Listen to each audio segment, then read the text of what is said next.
In the sun-scorched town of Mobi, northern Nigeria, survival was more than just a daily battle. It was a mindset.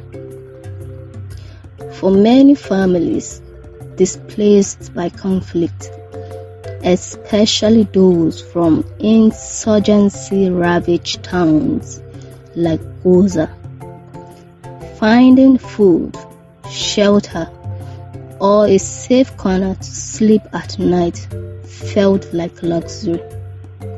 Amidst this chaos, a young girl named Jamila tried to piece her life back together. She was only 13 when her world was torn apart. Her family, once whole, scattered as they fled the violent attacks that swept through Goza.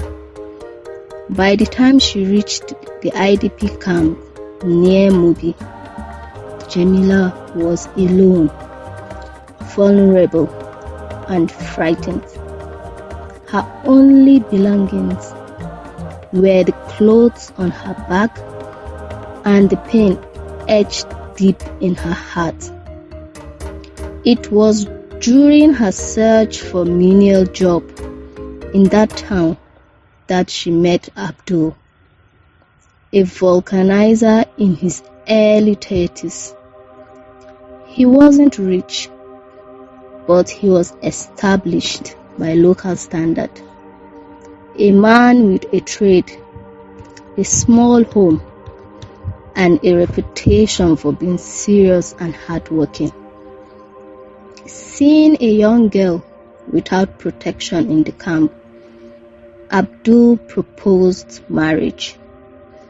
To her caretakers, it seems like a good solution. Someone to take responsibility for her, offer her shelter, and perhaps a future. But Jamila wasn't a woman ready to start a family. She was still a child who had lost hers. By 22, Jamila had borne 5 children. Life was hard. The small 3-room house they lived in was overcrowded. One room was shared between Jamila and Abdul. The second crammed with all 5 children, and the third occupied by Abdul's elderly mother. Privacy was non-existent. Every day was about managing the chaos of survival. Despite her burdens, Jamila was determined. She found a skill that offered her little income: braiding hair. From the corner of their dusty compound, she served neighbors and people in her locality, sometimes going to their houses to braid hair, collecting little here and there, saving every naira she could. Her dream: to one day buy a sewing machine. She had learned how to sew in the camp. She wanted to sew dresses, not only to increase her income, but to build something that was hers, something no one could take away.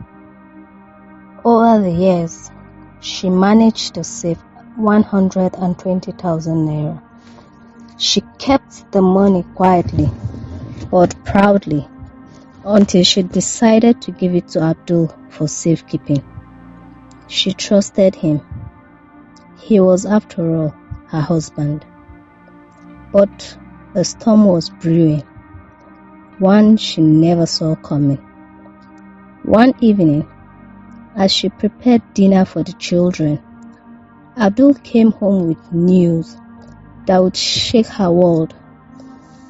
Calmly, almost indifferently, he said, "You will need to move to the children's room. I'm bringing in a new wife." Jamila froze. "A new what?" she asked, confused.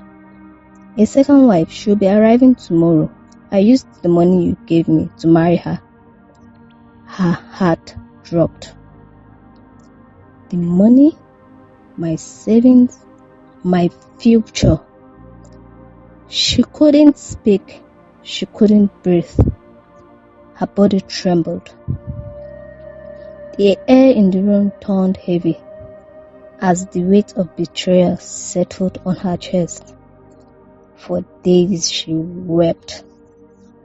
She wasn't just mourning the loss of her savings, but the loss of her worth, her voice, and the little agency she had managed to claim for herself in a world that constantly tried to erase her.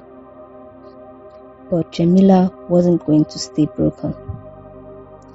Determined to reclaim her life, she sought out the Community Conflict Resolution Foundation, CCRF, a local peace-building group known for mediating family and community disputes.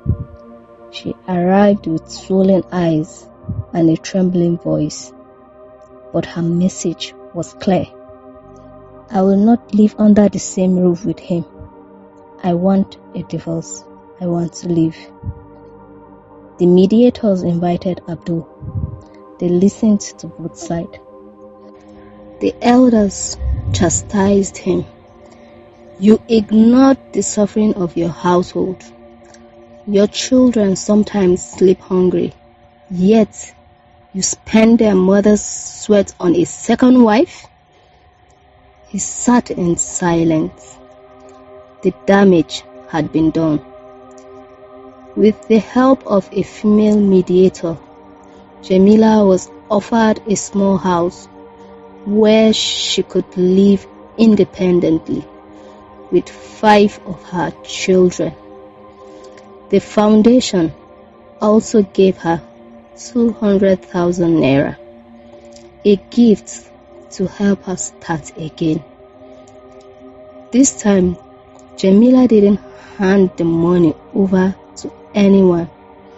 She walked into the market herself and bought a sewing machine.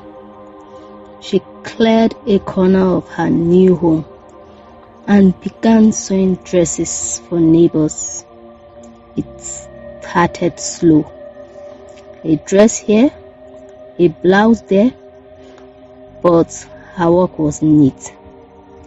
Her reputation grew, and before long, she couldn't keep up with demand. Within a year, Jamila had saved enough to buy a weaving machine, doubling her output. She enrolled her children in school. For the first time, they had uniforms, books, and even lunch. Jamila began hosting young girls in her area, teaching them braiding and sewing, sharing her story, warning them of silence, and encouraging them to dream, even in the midst of hardship. She had become more than a survivor. She had become a role model. Her life now stood as proof that pain does not have to define you. That even after betrayal, a woman can rise stronger, wiser, and more determined than ever before. Jamila's journey is still unfolding, but one thing is certain: She is no longer the girl who wept in silence. She is the woman who stitched her life back together, one thread at a time.